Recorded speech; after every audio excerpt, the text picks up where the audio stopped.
두 아들 노린 며느리 시어머니는 결국 강 회장이 처음 며느리 수진을 봤을 때 그는 이렇게 생각했다.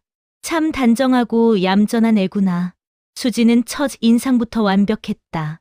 단정한 브라우스, 눈에 띄지 않는 은색 목걸이, 적당히 공손한 말투, 그리고 어머니, 아버님하고 또렷하게 부르는 목소리까지. 정혜 역시 속으로 만족스러웠다. 요즘 애들답지 않게 예의도 바르고 말도 곱고 괜찮은 애야. 첫째 아들 민수는 이미 수진에게 푹 빠져 있었다. 그가 가족 앞에서 여러 번 말했듯이 수진은 똑똑하고 일도 잘하고 집안 생각도 하는 사람이었다. 둘째 아들 준호만이 조금 다른 생각을 하고 있었다. 그의 눈에는 너무 완벽해서 오히려 어색한 구석이 보였다. 하지만 그때만 해도 그 역시 대수롭지 않게 넘겼다. 형이 좋다는데 내가 굳이 뭐. 그렇게 네 사람의 새 가족 구도가 만들어졌다. 겉으로 보기에는 부족함 없는 중산층 집안의 풍경이었다. 결혼 후 첫 몇 달 동안 수진의 행보에는 티끌 하나 흠잡을 게 없었다. 아침이면 누구보다 먼저 일어나 어머니를 도와 상을 차렸고, 명절이면 시댁 친척들 이름을 하나하나 외우며 인사를 챙겼다. 회사에서도 그녀는 유능한 며느리로 소문이 났다. 회장님 며느리 진짜 일 잘하더라. 저런 사람은 어느 집 가도 사랑받겠다니까. 사람들은 그렇게 말했다. 강 회장이 운영하는 회사는 여러 군데에 지점을 둔 중견 물류회사였다. 그는 회사의 대부분을 아직 자신이 쥐고 있었고 언젠가는 두 아들에게 나눠줄 생각을 하고 있었다. 다만 그는 서두르지 않으려 했다. 애들도 아직 배울 게 많지. 시간이 좀 지나면 자연스럽게 알게 될 거야. 그가 늘 입버릇처럼 하는 말이었다. 하지만 수지는 달랐다. 그녀의 시계는 훨씬 빨리 돌아가고 있었다. 본격적으로 이상한 기류가 흐르기 시작한 건 결혼 후 1년 정도가 지났을 때였다. 처음 변화는 아주 사소한 데서 시작됐다. 어느 날 회사 이사 2명이 집에 식사 초대를 받고 찾아온 날이었다. 정혜는 이사 2사람을 위해 정성스럽게 음식을 준비했고 강 회장은 거실에서 술잔을 기울였다. 민수와 준호도 자리를 함께했다. 자리의 중심에는 당연히 강 회장이 있어야 했다. 하지만 조금 지나고 보니 대화의 중심에 있는 사람은 의외로 며느리 수진이었다. 이사님, 지난번 물류창고 리모델링 건 말인데요. 그 부분은 운송 동선이랑 겹쳐서 오히려 효율 떨어진다고 생각해요. 아, 며느님도 그 얘기 들으셨나요? 네. 민수 얘기 듣고 제가 좀 찾아봤어요. 요즘에 물류 쪽에서 이런 구조 많이 쓰거든요. 수지는 자연스럽게 태블릿을 꺼내어 자료까지 보여줬다. 어느새 이사들의 시선은 강 회장이 아니라 수진의 손짓과 표정에 맞춰 움직였다. 정혜는 그 장면을 부엌 쪽에서 슬쩍 지켜보고 있었다. 처음에는 감탄이 나왔다. 요즘 며느리답지 않게 저렇게 회사 생각을 다 하네. 그러나 동시에 묘한 불안감이 가슴 한 구석을 스쳤다. 저렇게까지 앞에 나설 필요는 없을 텐데. 하지만 정혜는 그 생각을 애써 밀어냈다. 내가 괜히 꼰대 같아지는 것뿐이겠지. 며칠 후 회사 안에서의 분위기도 조금씩 달라졌다. 요즘 회장님 며느님이 회사 일 많이 관여하시던데. 그러게 회장님 뒤를 이어서 진짜 실세되는 거 아니야? 사원들 사이에서 작은 농담이 돌기 시작했다. 그 농담이 아니게 된 건 어느 날 오후에 일어난 작은 사건 덕분이었다. 그날 강 회장은 회의실에서 중요한 계약건을 다루고 있었다. 몇몇 이사들과 실무자들이 함께 자리했다. 처음에는 늘 하던 방식대로 회장이 중심이 되어 회의가 진행되었다.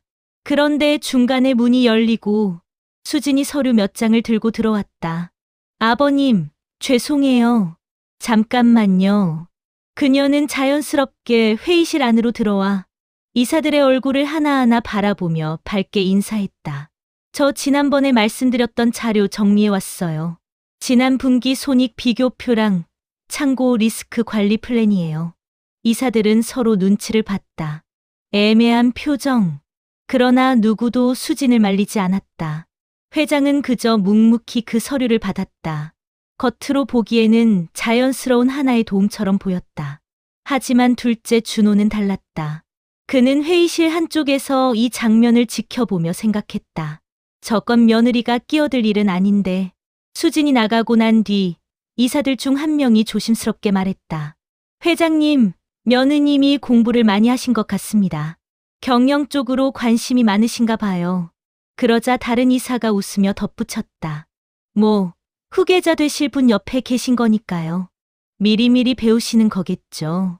그 말에 강 회장은 어색한 미소를 지어 보였지만 머릿속에서는 무언가가 걸리기 시작했다. 후계자? 아직 아무에게도 확실히 말한 적이 없는데. 수진의 진짜 본색이 드러난 건 그 다음부터였다.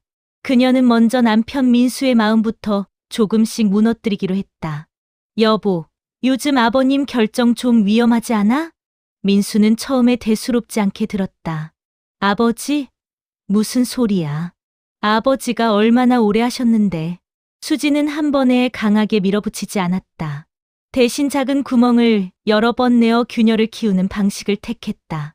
그 창고 리모델링 건도 그렇고 지난번 해외 업체랑 계약한 것도 그렇고 이사님들이 뒤에서 걱정 많이 하더라. 이사님들이? 응. 나한테도 살짝 이야기하시던데. 이제 민수 씨가 조금 더 나서야 하는 거 아니냐고. 그 말에 민수의 가슴이 미세하게 뛰었다. 내가 나서야 한다? 사실 민수는 늘 아버지의 그늘에 있었다. 아버지가 만든 회사를 줄곧 지켜보며 자랐고 회사에서 일하고는 있지만 언제나 회장님 아들이라는 꼬리표가 따라다녔다. 그에게 이제 내가 나설 때라는 말은 달콤한 유혹과도 같았다. 수지는 그걸 너무 잘 알고 있었다. 며칠 후 수지는 다른 공격을 준비했다. 이번엔 회사 안을 직접 겨냥했다. 익명으로 유포되는 소문은 언제나 빠르게 번진다. 회장님, 요즘 건강이 많이 안 좋다더라. 지난번 계약건도 실수했다면서? 실무진이 뒷수습하느라 고생했다더라. 누가 먼저 말했는지는 아무도 모른다. 하지만 출처는 명확했다.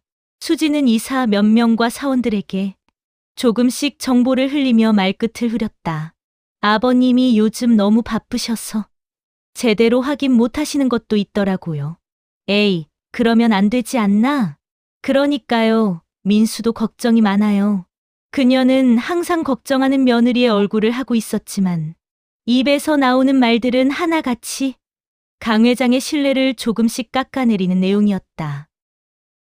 둘째 준호는 이런 분위기 변화를 누구보다 먼저 느꼈다. 회사 구내 식당에서 밥을 먹던 어느 날 그는 옆자리 직원들의 대화를 들었다. 근데 진짜야? 회장님 요즘 판단력 좀 떨어지셨다던데. 그러니까 민수 전무가 더 나서야 한다는 거잖아. 윗선에서 그렇게 가닥 잡힌 거 아니야? 윗선? 이 표현이 준호 귀에 걸렸다. 그에게 윗선이란 아버지밖에 없었다. 다른 누군가인 듯했다. 그는 조용히 젓가락을 내려놓았다. 형수 설마. 그날 저녁 집에서도 미묘한 장면이 포착됐다. 정혜가 부엌에서 반찬을 옮기고 있을 때 거실 쪽에서 들려오는 수진의 목소리가 들렸다. 어머니는 너무 아버님을 믿으세요. 세상이 예전 같지 않은데 그게 무슨 말이니? 정혜가 물었다. 수진은 걱정스러운 얼굴을 했다. 요즘 회사 상황이 안 좋다는 얘기가 들려서요. 아버님도 나이가 있으시고 회사가 흔들리면 결국 우리 가족이 다 같이 힘들어지잖아요. 언뜻 들으면 틀린 말은 아니었다. 하지만 그 말은 아버지에 대한 불신을 전제로 깔고 있었다. 정혜는 대답 대신 잠시 며느리 얼굴을 바라보았다. 얘가 왜 자꾸 아버지 얘기를 이렇게 하지? 처음에는 단순히 예민한 본인의 문제라고 생각했다. 그러나 그날 밤 정혜는 우연히 안방 문틈을 통해 또 다른 장면을 보게 된다. 강 회장이 서재에서 서류를 검토하고 있을 때 수진이 조용히 문을 열고 들어왔다. 아버님, 이사님들이 요즘 걱정이 많으시대요. 그녀는 자연스럽게 옆에 서서 서류를 내려다보았다. 무슨 걱정? 강 회장이 물었다. 아버님께서 너무 혼자 결정하신다고요. 요즘 트렌드를 잘 모르셔서 큰 그림을 놓치시는 것 같다고. 그 말에 강 회장의 손이 잠시 멈췄다. 그는 평생 회사에서 수많은 말을 들어왔다.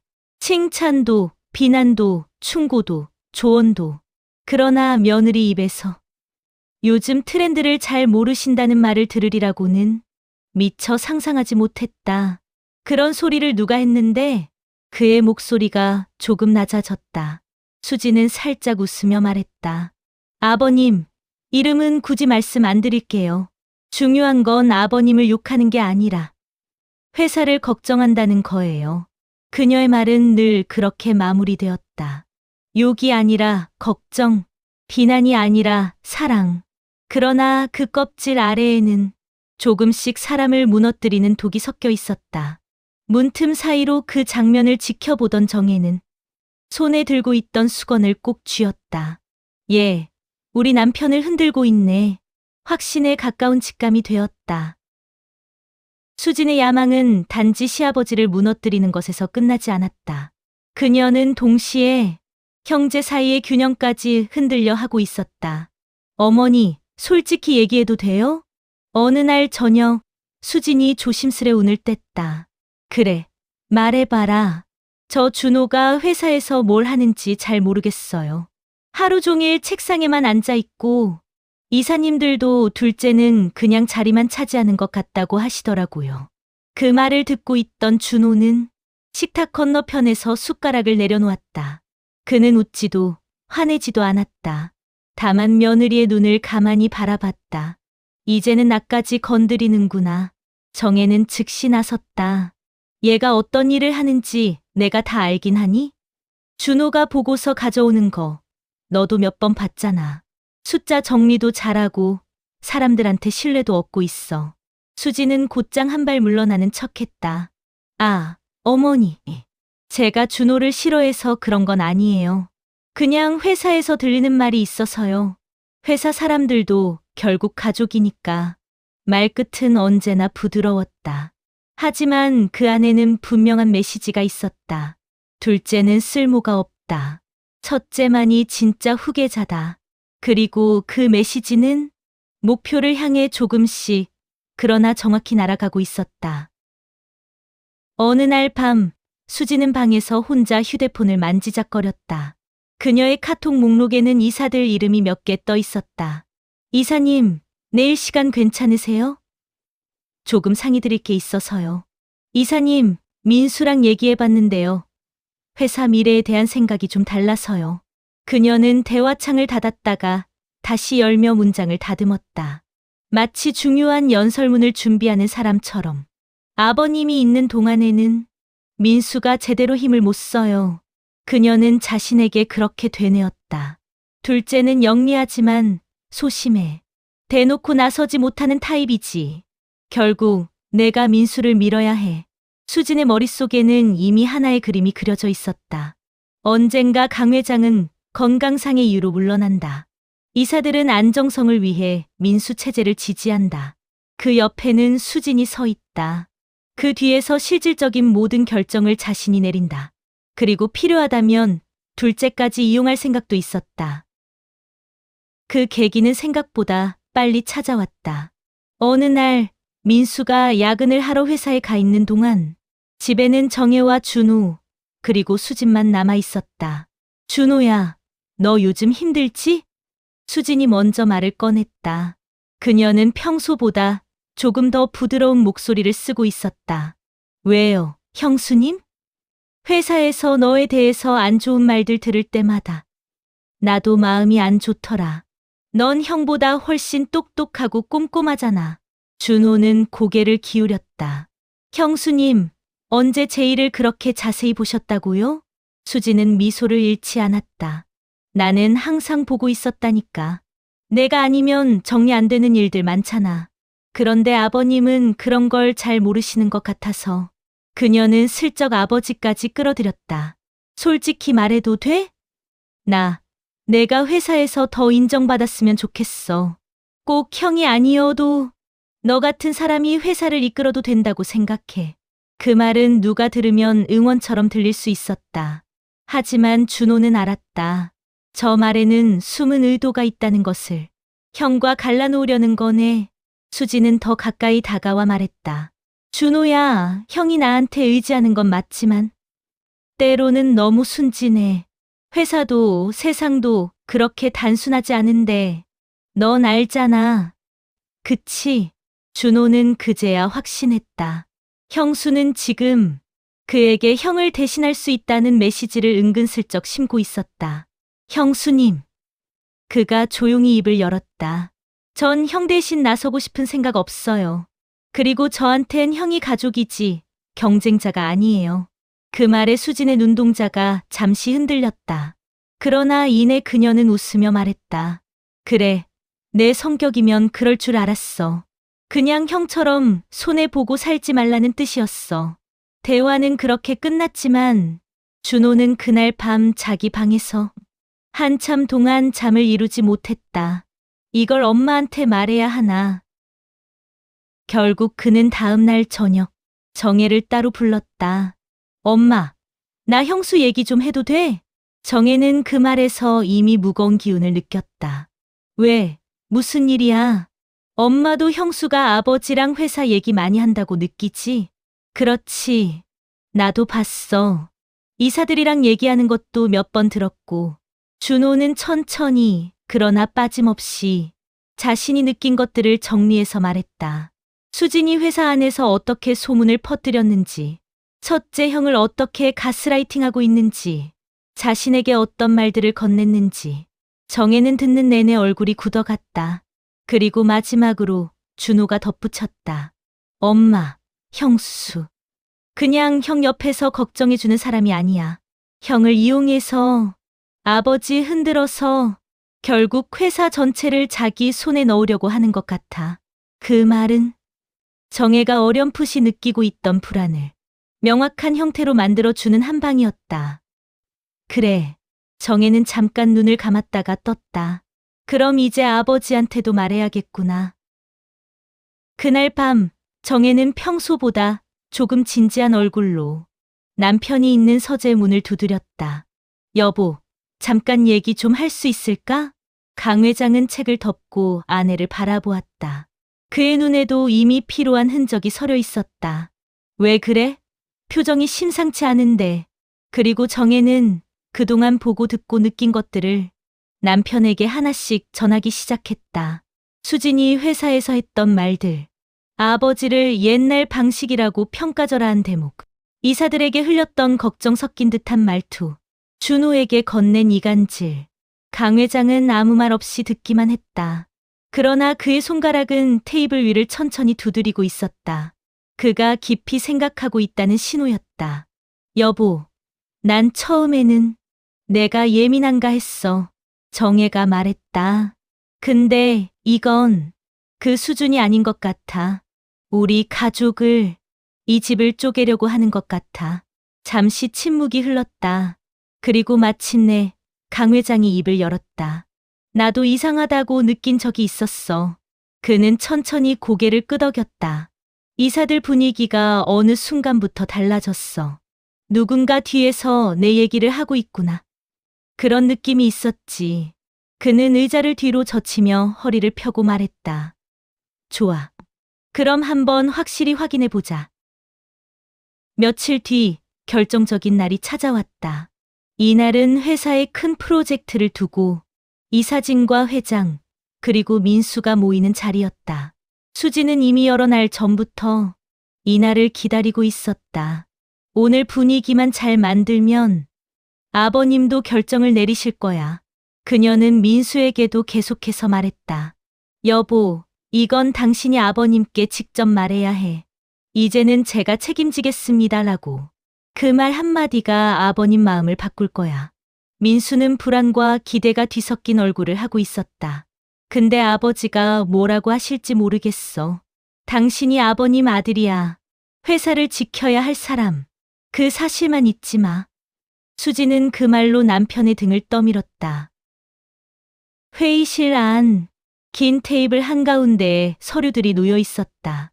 수지는 공식적인 참석자는 아니었지만 지난번 자료 정리도 제가 도와드렸으니까요 라는 말로 자연스럽게 회의실 한쪽 자리에 앉았다. 이사들도 그녀의 참석을 더 이상 이상하게 보지 않았다. 회의가 중반을 넘어섰을 때 수지는 마침내 움직였다.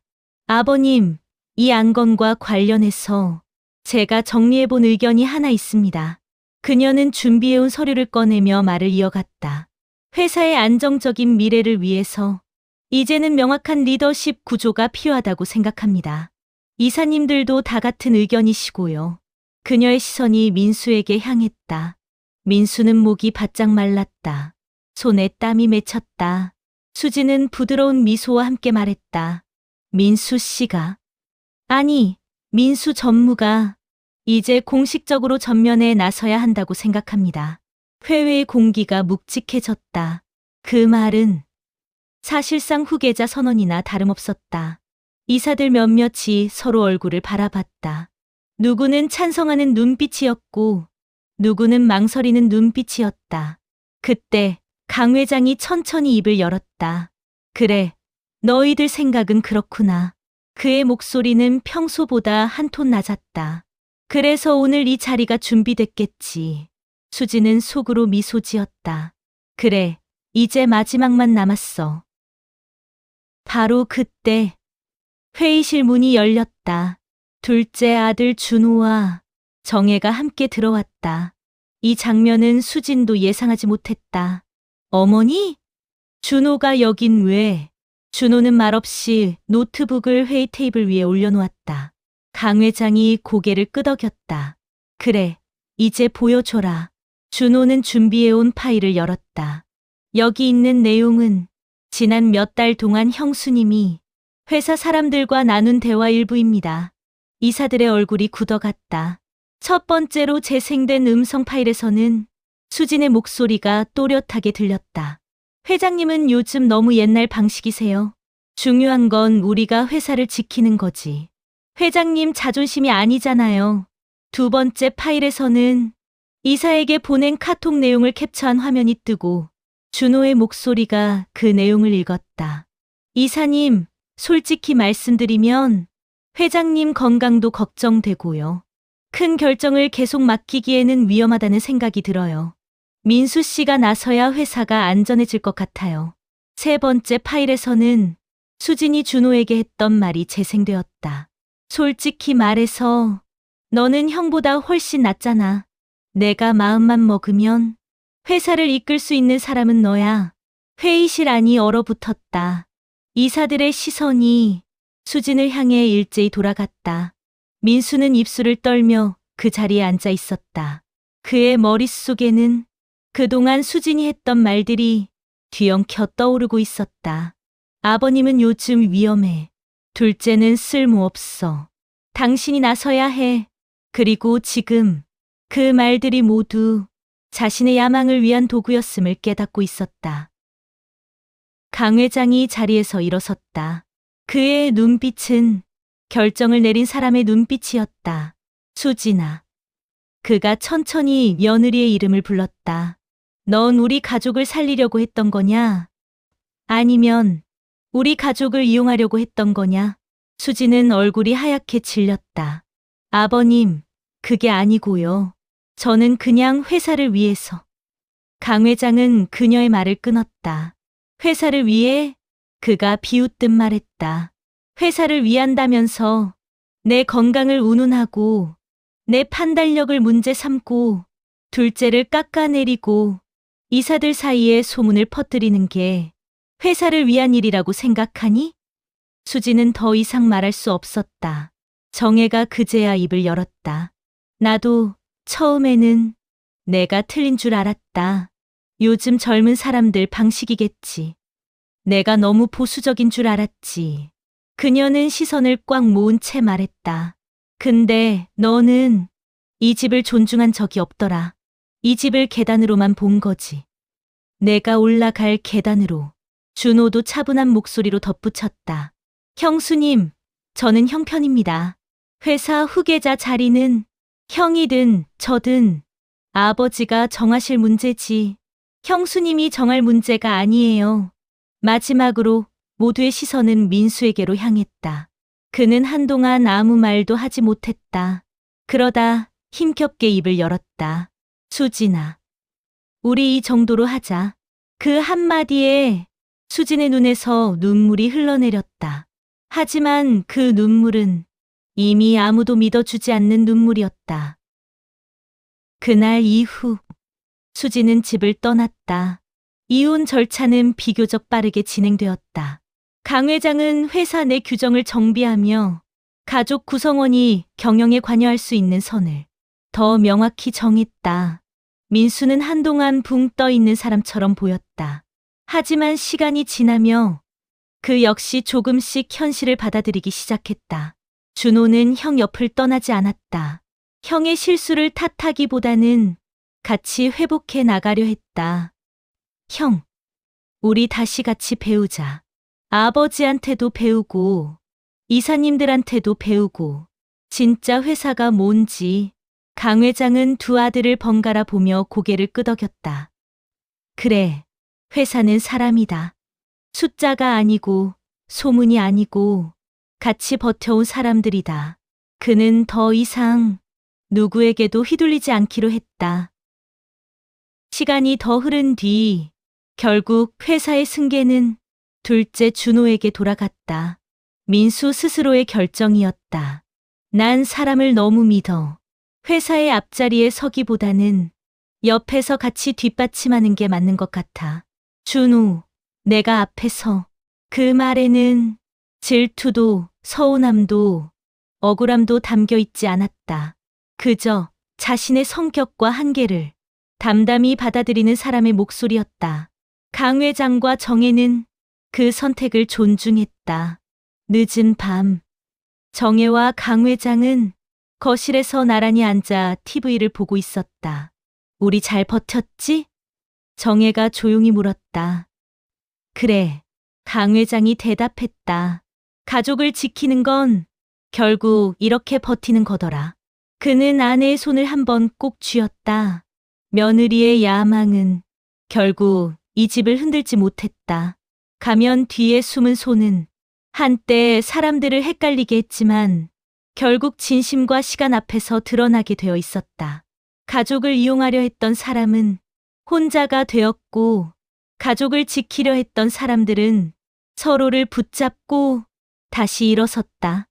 그리고 그 사실을 가장 먼저 눈치챈 것은 다름 아닌 이 집의 엄마, 그리고 둘째 아들이었다.